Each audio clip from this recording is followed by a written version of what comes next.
Здравствуйте, дорогие телезрители! С вами летний эфир и Власий Сергеев.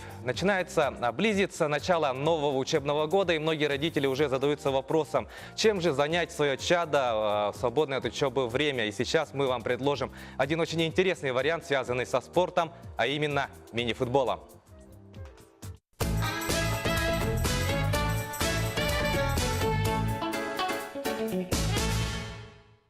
Дорогие друзья, если вы не знали, мини-футбол в Якутии есть, и он очень популярен. Начнем с того, что в одном только Якутске ежегодно проводятся десятки турниров различного масштаба среди любительских команд. А наша команда Северо-Восточного федерального университета стабильно занимает лидирующие позиции во всероссийских турнирах среди учебных заведений.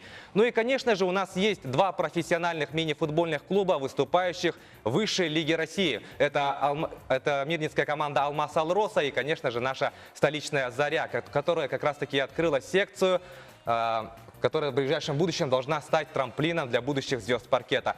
Я рад представить вам наших сегодняшних гостей. У нас сегодня в студии главный тренер этой секции и президент мини-футбольного клуба «Заря» Павел Евгеньевич Кузьмин, а также тренер Илья Павликов. Ну и, конечно же, их юные подопечные. У нас сегодня в студии будущие звезды мини-футбола. Это у нас Саша Сивцев и Роберт Якушев. Здравствуйте, дорогие друзья. Ну и начиная беседу, собственно, первый вопрос к Павлу Евгеньевичу. Павел Евгеньевич, расскажите, как вообще пришла идея создания данной секции и с какими целями продолжается работа? Здравствуйте. Ну, секция создалась где-то через месяц, будет ей ровно год. Наверное, первый день рождения ее будет. В течение этого года проведена работа. Собраны команды, уже поделены по 3 возрастам. Ребята у нас поучаствовали и в городских соревнованиях, в лиге поиграли, провели свой турнир, кубок мини-футбольного клуба «Заря», тоже по 2 возрастам.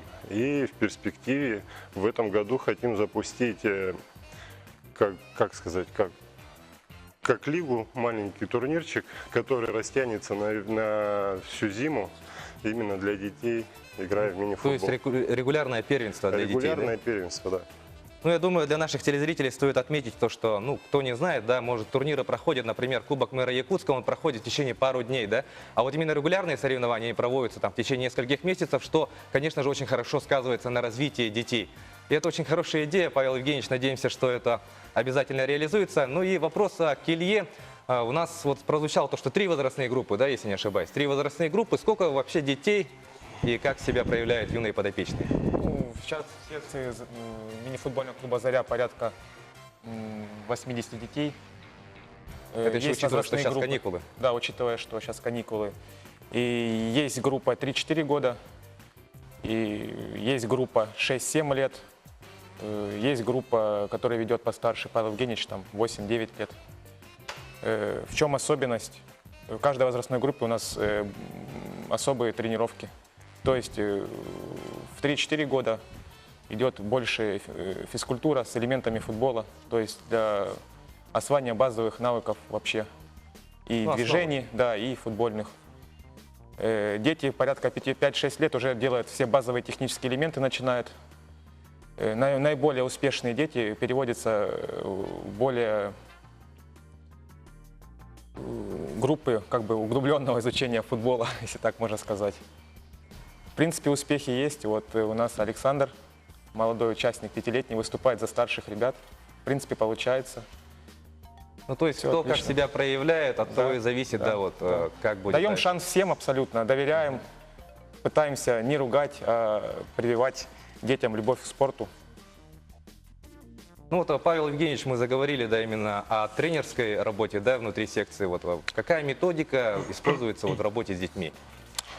Методика, методика общая, вообще всероссийская методика, которая утверждена Российским футбольным союзом.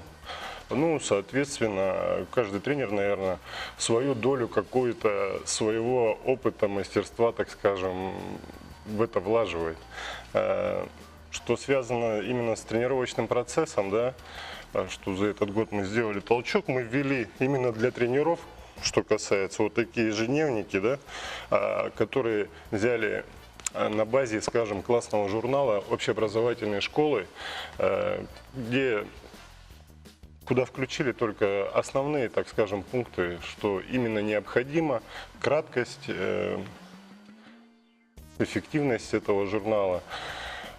В принципе, тренера все рады и руководство.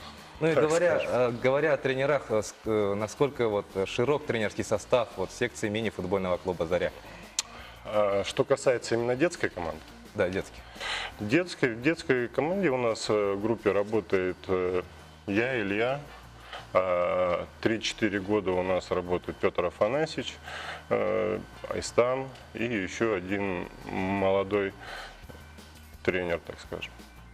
Ну и, собственно, я предлагаю сейчас вам, дорогие друзья, посмотреть, как же работают тренеры этой детской футбольной секции. Внимание на экран.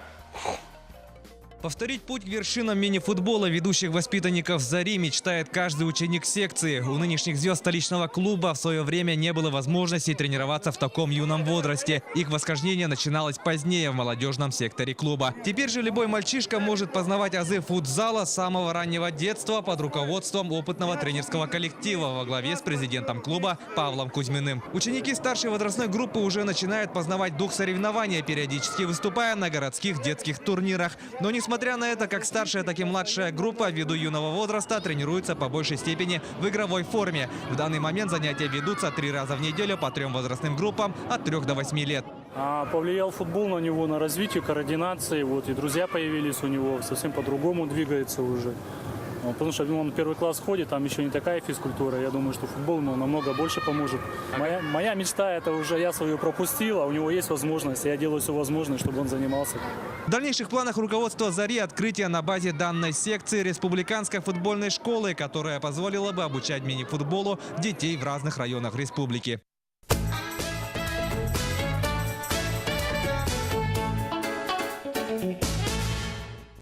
Ну что ж, мы посмотрели, как же ведется работа внутри этой секции, как говорится, наглядно. И сейчас давайте поговорим с учениками мини-футбольного клуба «Заря», самыми молодыми членами этой большой дружной семьи. Ну что ж, ребята, расскажите, пожалуйста, кто является вашими кумирами? Роберт. Из мира футбола, разумеется. Неймар. Неймар. А что касается Саши, кто у тебя любимый футболист?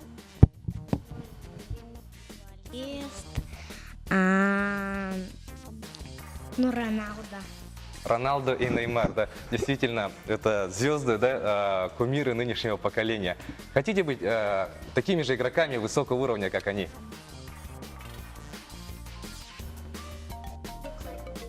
Да. Да, конечно же хотим.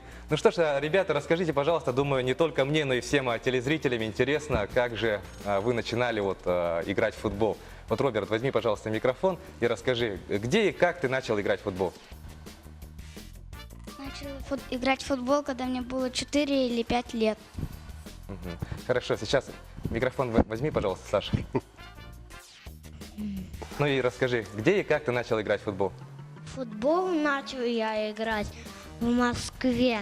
В Москве, даже так. Мне было 4 лет. 4 годика тебе было. То есть ты с семьей временно проживал в Москве и занимался там футболом. Скажи, пожалуйста, где проходили занятия? Проходили занятия там. Там проходили занятия. Где тренировались? Тренировались. Там в Лужниках. В Лужниках. Вот, дорогие друзья. Вот я думаю, что даже Павел Евгеньевич на Лужниках не играл, да, если не ошибаюсь, или как? Нет, не играл, не играл. доводилось. Вот видите, вот Саша, вот в столь юном возрасте, тебе сейчас полных 5 лет, да, и как я знаю. Вот парню 5 лет, а он уже не то, что просто так вышел, поиграл, а уже занимался на Лужниках. Ну что ж, я знаю то, что Саша является подопечным Ильи. Вот, расскажите о нем вот подробнее, как тренер, я думаю, вы знаете. Ну, я хочу сказать, что Саша вообще замечательный ребенок, он очень активный, в принципе, очень дисциплинированный, он никого не боится, то есть у него нет авторитетов, но это очень здорово для ребенка. Я имею в виду на поле, он никого не стесняется, даже более старших ребят. И постоянно пытается что-то придумать с мячом, фантазирует. играет двумя ногами, это очень редкость. Ребенка не заставлял ни один тренер, как я понимаю, ни я. Как бы пытаемся прививать и неудобную ногу ребенку, но он сам без команды абсолютно начинает двумя ногами владеть мячом спокойно. Еще очень положительная черта, он очень жизнерадостный, активный. Может, не совсем усидчивый, но это неизбежно, возраст маленький.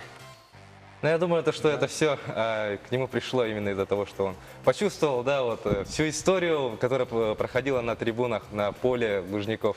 И, Павел Евгеньевич, вот много детей очень у вас занимается. Можем ли мы говорить о том, что вот в секции, да, мини-футбольного клуба «Заря», вот, младшие группы, старшие занимаются, а потом вот пойдут в молодежный сектор клуба, и могут ли они в будущем как-то попасть в основной состав мини-футбольного клуба «Заря»? Конечно, могут.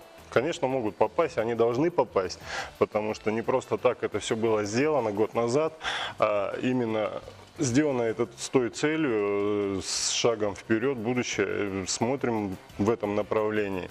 Сейчас разговариваем с министром спорта, с Георгием Руслановичем, да, по поводу открытия отделения мини-футбола, именно мини-футбола на базе республиканской футбольной школы. Не знаю, как они отреагируют, посмотрят на это, но я думаю, что фундамент создан для всего этого, к чему стремиться. И от нас только работа, от детей желание. Я думаю, все получится. Ну, то есть первый камень заложен, и надеемся, что в скором будущем вот по всей республике будут очень много заниматься систематически, вот именно дети, да, в мини-футбол. Да, конечно.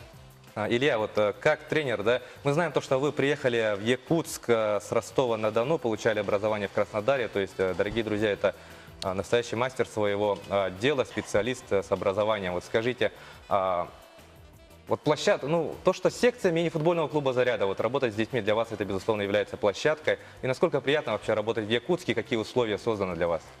Я скажу, что в Якутске ввиду сурового климата есть замечательный манеж, есть множество залов.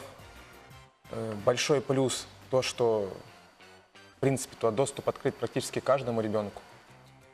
Я скажу, что я с европейской части России, даже в моем городе-миллионнике нету таких манежей, как здесь. Ну, очень рада, что да. у вас такие условия есть, а мы сейчас вынуждены прерваться на небольшую рекламу. Во второй части мы продолжим наши беседы с нашими гостями и покажем, что же умеют наши дети. Не переключайтесь.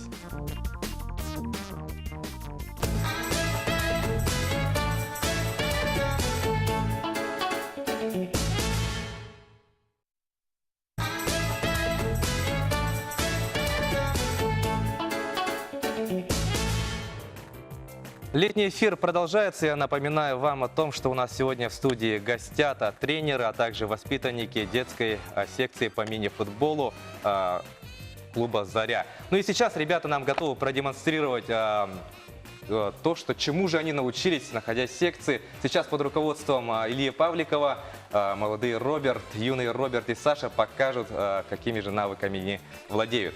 Ну что ж, можем приступать, Илья. Первое упражнение, да? Первое упражнение – это базовый элемент футбола, развитие чувства мяча, так называемой в простонародье техники мяча. Вот, Александр, пожалуйста, покажи, где у тебя внутренняя сторона стопы, пальчиком, и где наружная, внешняя. Молодец. Вот сейчас Очень важно, Александр, да? как в 5 лет уже разбирается во всех тонкостях футбола, может продемонстрировать, как вести мячик щечками, правой и левой ногой. Александр, показывай.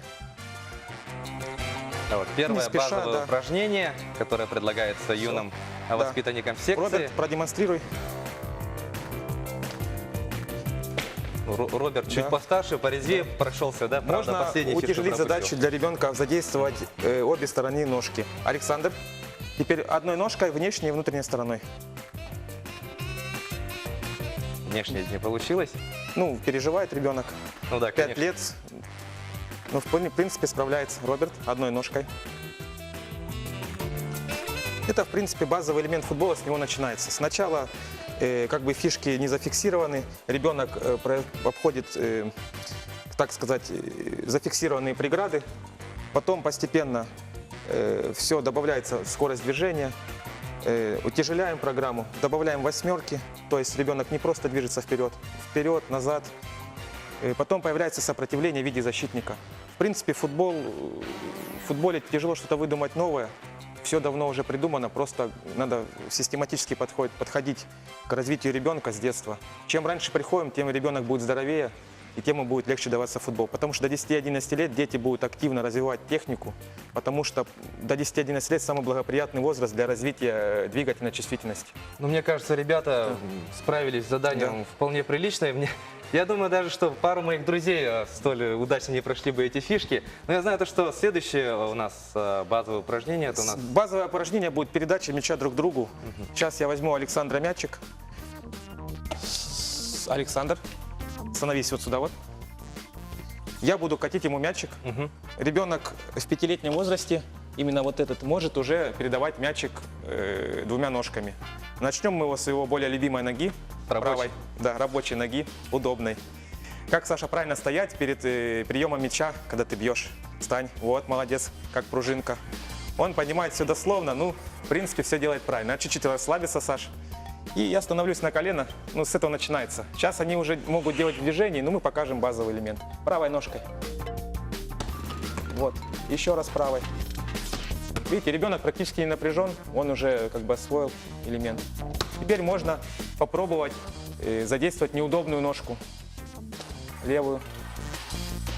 Ну, это Вот. очень действительно большая редкость, то, что ребенок в столь юном возрасте вот, Поменяйтесь, Роберт. работает двумя ногами.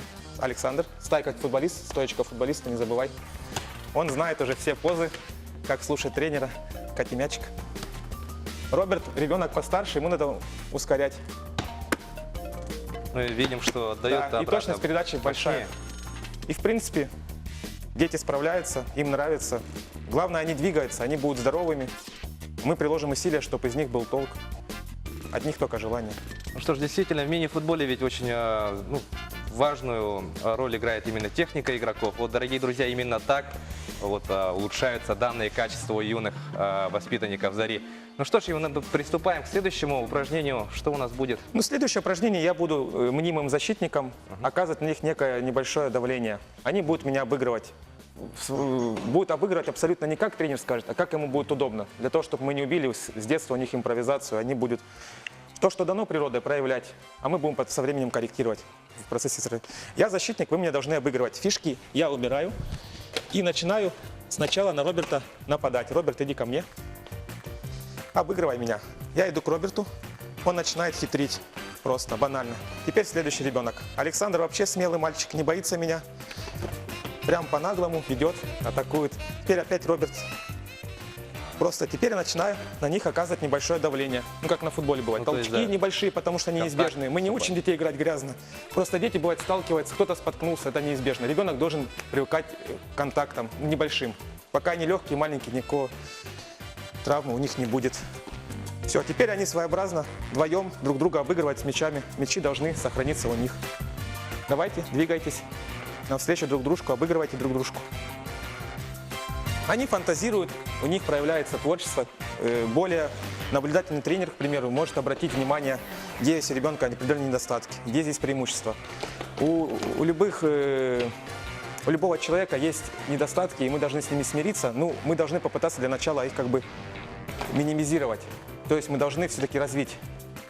И также не забывать про сильные качества. Если ребенок очень силен в управлении мячом ногами, мы не должны этому запрещать. Если ребенок очень быстрый, не надо запрещать ему бегать. Надо их правильно использовать. Самое главное в нашей секции, что мы не строим в детстве с Павлом Евгеньевичем футбольную команду. Мы строим будущих воспитанников, которые будут представлять якутский футбол. И я думаю, зрителю в республике Якутия будет очень приятно, если будут выступать местные ребята, они москвичи. Это очень хорошо, когда будем приходить семьями, будем приходить детские тренера, болеть за своих же воспитанников. Ну что ж, действительно, очень благая цель. Я думаю, сейчас нам надо успокоить наших Сашу и Роберта. Да. Разыгрались парни, да? Сразу видно. Ребята, стоечка футболиста, становимся. Они прямо сейчас готовы выйти Как на футболист поле. стоит, когда тренер говорит. Все, молодцы. Дисциплина. Ну Да, что ж, дисциплина давайте. должна быть, без нее никуда. Конечно, Всё, дисциплина ребят, должна быть берем в любом мячик, деле. присаживаемся. Давайте сядем и продолжим нашу беседу. Молодцы, Саша и Роберт.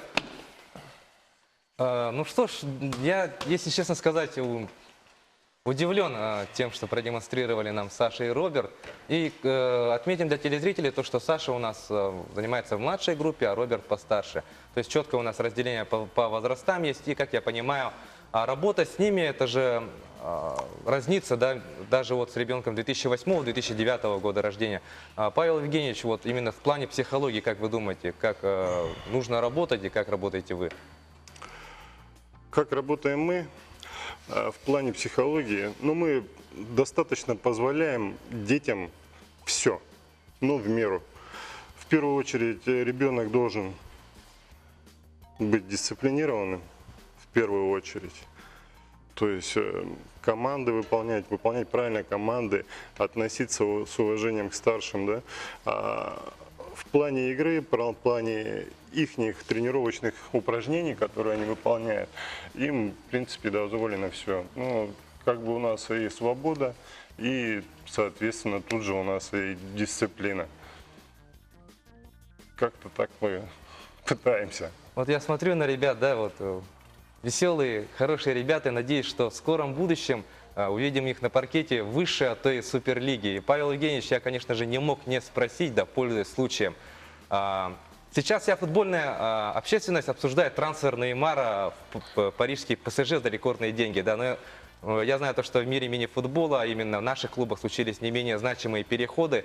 Вот давайте сначала поговорим про Никиту Евтушенко, да, вратарь, который долгие годы защищал последнюю линию у нас. Ну, можно сказать, даже стал символом, да, одним из лидеров настоящих нашего коллектива. Вот. Он перешел в Сибирск, мини-футбольный клуб «Сибирь» из города Новосибирск. Сибиряк. Да, «Сибиряк». И вот, ну, Суперлига, вот, конечно, мы рады, то, что воспитанник нашего клуба вот добрался до Суперлиги. Вот. Как вы прокомментируете? Да, мы об этом знали и давно знали. В принципе, что Сибиряк интересовался Никитой. К тому же у них клуб покинул основной вратарь, голкипер, да, возрастной, так скажем. Достаточно мы рады, честно сказать, очень рады для Никиты, потому что это шаг вперед. Это он не перешел в клуб параллельный, который играет с нами, а ушел в команду, которая в лидерах первенства России и занимает лидирующие позиции. Сейчас он с ними тренируется, проходит сборы, подписал контракт. Мы пожелали ему удачи, сил, терпения и спортивного везения. Ну, я присоединяюсь к вашим пожеланиям. Действительно, Никита, я думаю, получит свой шанс, и он обязан этим шансом воспользоваться. Ну, а что касается другого воспитанника нашего клуба, Афанасий Федоров, наоборот, как раз-таки из Суперлиги вернулся в высшую лигу и будет играть за наших соседов, так скажем, за Алмаз Алросу. Как это случилось?